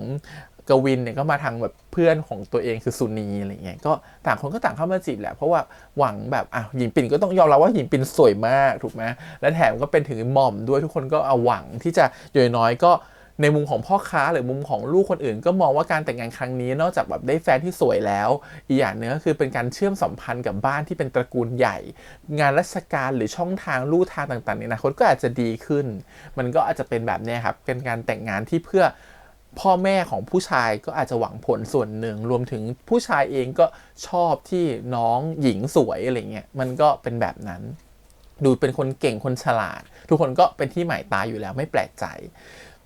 เพราะฉะนั้นทุกคนก็เลยลุมจีบปิ่นนะฮะเพราะฉะนั้นทีเนี้ยปิ่นเนี่ยเราจะเห็นว่าที่พี่แฮมเคยพูดไป EP ก่อนว่าปิ่นกับอนินเนี่ยมันจะชอบกันได้แบบไหนความสัมพันธ์เขาจะมาได้แบบไหนใครจะรู้ตัวก่อนว่านี่เรียกว่าความรักเราจะเห็นจากตัวอย่างเนี่ยจะรวมถึงสิ่งที่อนินกระทำเราเห็นว่าอนินเริ่มเปลี่ยนไปก่อนจริงๆตัวหญิงปิ่นรู้ลึกๆก็มองแต่อนินคนเดียวอยู่แล้วคือไม่คุ้นชินกับการที่จะมีผู้ชายมาจีบแล้วลึกๆก็อาจจะรู้สึกว่าชอบอนินโดยที่ไม่เคยนิยามว่าสิ่งนี้เรียกว่าความรักไม่เคยนิยามว่าความรู้สึกแบบเนี้ยคือความรักเพราะว่าเขาไม่รู้นี่ว่าแบบนั้นคืออะไรต้องมองสมัยก่อนนะครับว่าการจะมีหญิงหรือชายรักกันเนี่ยมันเป็นเรื่องแปลกมันเป็นเรื่องที่ไม่เคยเกิดขึ้นบ่อยๆหรือเห็นได้ทั่วไปเพราะฉะนั้นในความรู้สึกของเขาอาจจะไม่ได้คิดถึงเวนั้นว่านี่คือความรักหรือตัวเองก็ไม่เคยมีความรักมาก่อนก็ไม่รู้ด้วยว่าสิ่งที่เราห่วงเขาหึงเขาหรือเป็นห่วงเป็นใยเขาจะจากไปก็รู้สึกเศร้ามันคือส่วนหนึ่งของคำที่เรียกว่าความรักหรือความรู้สึกที่ความรักที่มันเกาะตัวขึ้นมามันยังไม่ถูกนิยามแต่อนินเนี่ยคือคนที่ชอบตั้งคำถามเพราะฉะนั้นเราจะเห็นว่านิสัยของอนินเป็นคนตั้งคำถามอยู่แล้วเป็นคนตั้งคำถามเก่งการไปเรียนเมืองนอกขอยกประโยคนึงที่พี่ชายพูดขึ้นมานิดนึงว่าพี่ชายอนันต์เนี่ยก็บอกว่านิสัยอย่างปิ่นนิสัยอย่างอนินควรจะไปเรียนเมืองนอกเพราะว่าอยู่เมืองไทยมันจะตีกรอบความรู้มากกว่าเพราะว่าเมืองไทยเด็กไทยไม่ค่อยกล้าถามขณะที่เด็กเมืองนอกเป็นคนที่ตั้งคำถามเก่งชอบถามงั้นพอชอบถามเพราะเกิดนักวิทยาศาสตร์เยอะเกิดนักคิดเยอะพอมันเกิดนักคิดเยอะนักคิดเหล่านั้นก็มาสอนถ่ายทอดความรู้ให้อีกเพราะฉะนั้นให้เรียนมหาลัยดีๆก็ได้ความรู้ใหม่ๆได้กลุ่มเพื่อนดีๆที่ต่างคนต่างมีทัศนคติในการตั้งคำถามเพื่อให้รู้ในสิ่งต้องการรู้เพราะฉะนั้นพอเขาเป็นคนที่ชอบตั้งคำถามเมื่อมองในมุมของความรักเขาก็ต้องถามตัวเองเหมือนกันว่าสิ่งที่เขารู้สึกกับตัวปิ่นคืออะไร ทำไมเขาต้องรู้สึกแบบนี้เหมือนที่พี่แอมบอกเขาต้องไปเรียนโพเอมเรียนแบบพวกวรรณกรรมของแบบต่างๆของฝรั่งถูกไหมเขาก็ต้องรู้อยู่แล้วว่าแบบมันมีแบบนี้อยู่นะมันมีแบบความรักมันเป็นแบบนี้ความรักเป็นอะไรแต่ต้องยอมรับว่าฝรั่งในยุคนั้นหรือต่างประเทศในยุคนั้นน่ะชาติตะวันตกอ่ะก็ไม่มีการรักร่วมเพศแบบชายหรือหญิงแบบจงแจ้งนะอันนี้ก็ต้องบอกไว้ก่อนไม่ใช่ว่าไปเรียนเมืองนอกแล้วหัวสมัยใหม่จะกลับมาแล้วจะมาเป็นผู้แบบจะมาชอบเพศเดียวกันเลยไม่เด็ดขาดเพราะว่าอย่าลืมว่าเรื่องของการรักเพศเดียวกันเนี่ยต่างชาติก็สู้กันมายิบตาเหมือนกันให้มันแบบมีพื้นที่ในสังคมเพราะฉะนั้นน่ะสิ่งนี้ถูกกดเอาไว้นานเช่นกันไม่ต่างกับเมืองไทยฮะเพราะฉะนั้นการที่ตัวอันนินจะมีความรักแบบรักเพศเดียวกันเนี่ยเราว่ามันเป็นไปได้ยากแต่สิ่งที่มันจะเกิดขึ้นกับอันนี้คือการตั้งคำถามมากกว่าว่าความรู้สึกที่ฉันรู้สึกถึงคุณปิ่นเนี่ยมันคืออะไรการที่เขียนจดหมายหากันทุกๆเดือนทุกๆวันทุกๆเวลาเล่าทุกอย่างอ่ะอันเนี้ยพี่แฮว่ามันเป็นส่วนหนึ่งของความรักนะเวลาคนเราอ่ะโฟกัสใครมากๆมองใครตลอดเวลาคิดถึงเขาตลอดเวลาเขียนจดหมายหาเขาได้พูดคุยกันเรารู้สึกว่านี่มันคือการพัฒนาของความรักโดยที่สองคนไม่รู้ตัวอันนี้อาจจะรู้ตัวเราก็ได้เพราะไปเรียนอยู่เมืองนอกเริ่มถามตัวเองมาแล้วก็ได้แล้วเลยกลับมาหาเพราะว่ามีประโยชน์หนึ่งที่เหมือนกับว่าฉันจะไม่ยอมปล่อยพื้นที่ของฉันให้ใครอีกนั่นหมายความว่าจริงๆแล้วว่าตัวอันนินเองอ่ะเริ่มรู้ตัวแล้วแหละว่าเขารู้สึกยังไงกับหญิงปิ่นมันเป็นความรู้สึกที่แตกต่างจากเพื่อนแตกต่างจากทุกคนที่เคยมีมามันความรู้สึกที่มันพิเศษกว่าใครๆแล้วว่าอันนี้คือสิ่งที่ตัวของอันนินเนี่ยพยายามจะนิยามหรือ define ให้ได้ว่าให้รู้ว่าอารมณ์เนี่ยมันคือความรักหรือเปล่าอันนี้คือสิ่งที่เราว่าอันนินคิดไปก่อนแล้วสิ่งที่เราแปลกใจที่สุดใน EP นี้นะคือเรื่องของการที่ปริกพูดว่ารีบกลับมาเธอค่ะตอนเนี้ยเหมือนกับปริกเป็นไม้กันหมาให้กับแบบบรรดาผู้ชายทุกคนที่เข้ามาถูกไหมรีบกลับมาเธอค่ะตอนนี้หัวกระไดไม่แห้งแล้วคนรุมจีบปิ่นคุณหญิงปิ่นเดียวแล้วการที่ปริกพูดแบบเนี้ยเรารู้สึกว่ามันมีนัยยะแฝงอย่างหนึ่งคือปริกเหมือนรู้หรอว่านายตัวเองชอบหญิงปิ่นคือการที่นายตัวเองกลับมาจะปกป้องหญิงปิ่นยังไงในการที่ป้องกันไม่ให้ผู้ชายเหล่านั้นมาจีบหญิงปิ่นคือเรารู้สึกว่าประโยชน์ตัวนี้มันอาจจะถูกเขียนลงมาเพื่อให้มันเหมือนมีความแบบกลิ่นอายของความเป็นแบบหญิงหรือความรักของเพศเดียวกันนะแต่เรารู้สึกว่าบทตัวนี้พอมันใส่มามันทำให้สูญเสียเหมือนกับข้อมูลความจริงทางประวัติศาสตร์ไปนิดนึงเราเลยต้องพอประโยชน์นี้ประโยชน์เดียวทำให้เรากลับมาตั้งคำถามว่าเราไม่อ่านนิยายว่าตกลงนิยายเรื่องนี้มันอิงประวัติศาสตร์จริงไหมมันอิงความเป็นแบบคนในยุคนั้นที่เขาไม่ได้มองเรื่องหญิงเป็นเรื่องปกติไหมหรือจริงๆแล้วมันคือกำลัง define ใหม่ว่าถ้าสมมติความรักมันเกิดขึ้นได้ในยุคใดก็ตามเราว่ามันไม่ใช่เรื่องแปลกในยุคนั้นเหมือนกันมันถูก define แบบไหน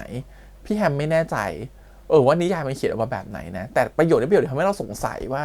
การพูดแบบนี้หรือการเขียนจดหมายแบบนี้ของปริกมันไม่เหรอ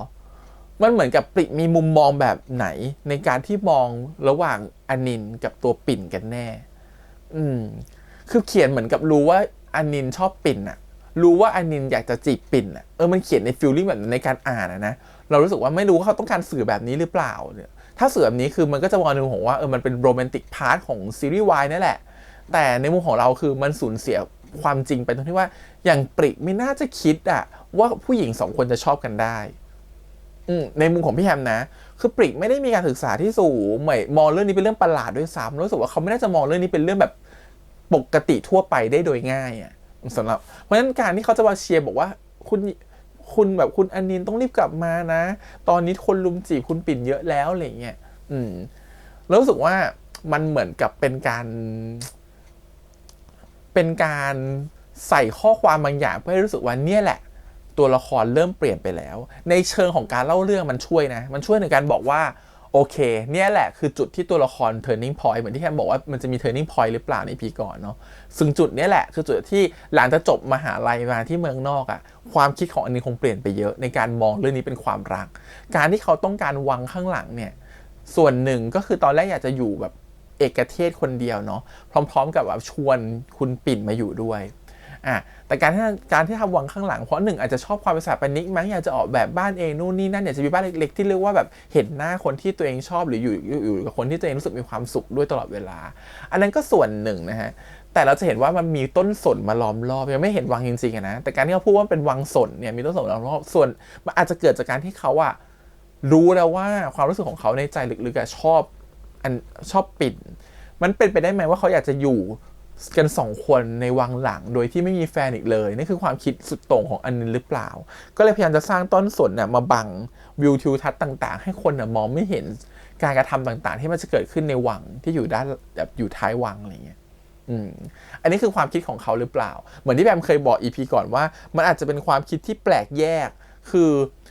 สุดท้ายแล้วเรื่องอาจจะพาไปบอกว่าก็เป็นความคิดแบบผู้หญิงอยู่ด้วยกันแบบโสดๆไม่ต้องมีคู่ครองอะไรเงี้ยซึ่งอาจจะแย้งความจริงในยุคนั้นไปหน่อยอะไรเงี้ยแต่ก็อาจจะเลือกได้ที่จะอยู่แบบโสดแล้วไม่อยากจะมีแฟนอีกแล้วพ่อแม่ก็ตามใจเป็นแบบนั้นแล้วก็ไปอยู่กันในวังหลัง2 คนแบบมีความสุขแฮปปี้เอนดิ้งคือมันจะมาในเวนั้นหรือเปล่าพี่แฮมไม่แน่ใจผมไม่ได้แต่พี่รู้สึกว่ามันเป็นสิ่งที่น่าจะเป็นไปได้สุดในสมัยนั้นคือจะไปทำอะไรกันจะไปหอมแก้มกันจูบกันไม่เป็นไรพี่แฮมโอเคมากๆแต่พี่รู้สึกว่าในความเป็นประวัติศาสตร์มันคงจะเป็นการที่ต้องปลีกวิเวกไปอยู่กัน2 คนหรืออยู่กับแบบเป็นผู้หญิงโสด2 คนน่ะเรารู้สึกว่ามันโอเคใส่โสดในสายตาคนอื่นนะแต่ในใจ2 คนรู้กันว่าชอบกันมันน่าจะเป็นเวที่ดีที่สุดในสำหรับยุคนั้นแล้วอ่ะที่จะออกมาในเวแบบนี้ถ้าออกมาแบบแบบจงแจ้งเลยว่าชอบกันเนี่ยมันคงเป็นอะไรที่ยากมากแล้วมันก็จะบิดประวัติศาสตร์ไปเยอะมากหรือบิดความเป็นจริงในประวัติศาสตร์ไปเยอะมากพี่หนึ่งถามว่าตกลงซีรีส์เรื่องนี้มันแบบอิงประวัติศาสตร์ไหมอิงจารีตในอดีตไหมหรือจริงๆแล้วมันไม่ได้อิงแต่มันแค่ต้องการแค่แบ็กกราวด์ของซีรีส์เป็นอดีตเฉยๆอันนี้มันแตกต่างกันนะฮะมันมองไม่เหมือนกันก็อันนี้คือส่วนหนึ่งที่รู้สึกว่าพอเป็นแบบเนี้ยก็เข้าใจแล้วว่าเนี่ยคือการเล่าเรื่องใช้ภาษาของปริในการเล่าเรื่องว่าอนินชอบปิดอยู่นะและอนินก็เลยจะกลับมาทวงพื้นที่ของตัวเองมันก็จะมีเหตุผลในเชิงแบบนั้นแต่พี่แอมมองแค่มุมของการที่แบบมันอาจจะผิดไปจากความเป็นจริงเฉยๆโอเคทีนี้เขาก็กลับมาถึงปุ๊บก็เตรียมและมาเป็นเจ้าของเนาะอารมณ์เหมือนกับว่าอยากจะอยู่ใกล้มากขึ้นจะอยู่ใกล้กับหญิงปิ่นมากขึ้นอะไรเงี้ยจนสุดท้ายเดี๋ยว EP หน้าจะมีเหตุทะเลาะกันมีเหตุไม่พอใจกันเนื่องจากความที่ต้องอย่าลืมว่าปิ่นน่ะโตขึ้นแล้วมามากแล้วก็เหมือนกันแต่ปิ่นอาจจะไม่เข้าใจความสมัยใหม่หรือความคิดแปลกใหม่แบบที่อนินคิดซึ่งอันนี้อาจจะต้องปรับจูนกันอีกทีหนึ่งว่าจะจูนกันยังไงอะไรเงี้ยเพราะว่าสิ่งที่อนินคิดบางทีอาจจะสุดโต่งไปในหลายเวก็ได้จนแบบปิ่นรู้สึกว่าเฮ้ยมันเกินไปหรือเปล่าอะไรเงี้ยก็เลยเป็นเหตุให้ต้องทะเลาะกันทีนี้อนินกลับมาอันนี้แค่ฝั่งของปิ่นนะฮะก็หัวกระไดไม่แห้งแล้วคนลุมจีบเต็มอย่าลืมนะธนิตแต่ที่มองสายตาแปลกๆที่เป็นเพื่อนในโต๊ะตอนแรกที่มีธนิตแล้วก็มีสุนี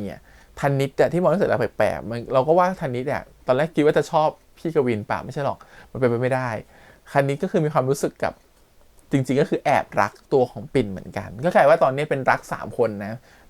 เนื้อหอมจริงๆลูกคุณปิ่นก็คือธนิตกวินเกื้อรุมจีบคุณปิ่นอยู่นะฮะตอนนี้หาให้ตัวอนินเนี่ยได้กลับมาก็ต้องมีพาร์ทของอนินเหมือนกันก็คือต้องมีผู้ชายมาเข้าหาอนินเหมือนกันก็ต้องมาจีบอนินเหมือนกันพ่อแม่ก็ต้องจับคู่ให้อีกเหมือนกันแล้วว่านี่แหละคือสิ่งที่แบบมันทำให้เรื่องมันมีความน่าสนใจมันเล่าพาร์ทปิ่นแล้วว่าปิ่นเนี่ยจิตใจแน่วแน่ยังไงก็รักหรือยังไงก็มองหาแต่ตัวของอนินไม่สนใจผู้ชายอื่นเลยโดยที่ตัวเองไม่รู้ตัวก็เรียกว่าแปลกแล้วในยุคนั้นนะว่าจริงๆแล้วมันดูเหมือนกับแบบทำไมถึงเป็นแบบนี้คนอื่นอาจจะมองว่าเอ๊ะเพราะอะไรอะไรเงี้ยซึ่งคนอื่นจะไม่เข้าใจด้วยในยุคสมัยนั้นขณะที่ตัวของอนินเนี่ยรู้สึกว่าอนินกับคือเขาน่าจะมีความรู้สึกที่มันแบบชัดมากๆแล้วว่าตัวเองรู้สึกแบบไหนแต่แค่มันต้องการเรียนรู้มากกว่านี้หน่อยว่าตกลงแล้วมันใช่หรือเปล่าหากเขาโผล่ผลางมากจนเกินไปทำให้เขาเสียของตัวปิ่นไปก็ได้อันนี้คือสิ่งที่คิดว่ามันจะเกิดขึ้นถูกอนินก็ต้องโดนจับคู่ของอนินก็คงเป็นคนใหญ่คนโตเหมือนกันมันก็จะเป็นวนๆอยู่แบบนี้แหละว่าสุดท้ายแล้วจบแบบไหนอยากรู้ผู้ใหญ่จะยอมรับเหตุสิ่งเนี้ยมันได้หรือเปล่าอะไรเงี้ยก็ต้องรอติดตามกันนะครับว่าจะเป็นยังไงต่อส่วน EP นี้ต้องบอกเลยว่าเราชอบที่เหมือนกับพาร์ทของการที่จะแยกกันนะมันเหมือนกับแบบมันทำให้เห็นว่าตัวละครมันให้ความสำคัญของอีกฝ่ายมากขนาดไหนอะไรเงี้ยมันแบบบางทีมันเป็นเรื่องละเอียดอ่อนเนาะคำว่าความสำคัญมากมันเป็นแบบใดบางทีมันชี้วัดไม่ได้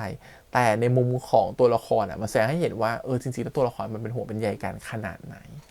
การที่คุณนึกถึงเขาคนแรกยิ่งกว่าครอบครัวการที่ส่งจดหมายให้เขาก่อนเนี่ยเราว่าแค่นี้มันพิเศษมากๆแล้วโดยที่ตัวละครเนี่ยรู้ตัวไม่รู้แหละแต่เขารู้สึกว่ามันพิเศษกว่าปกติ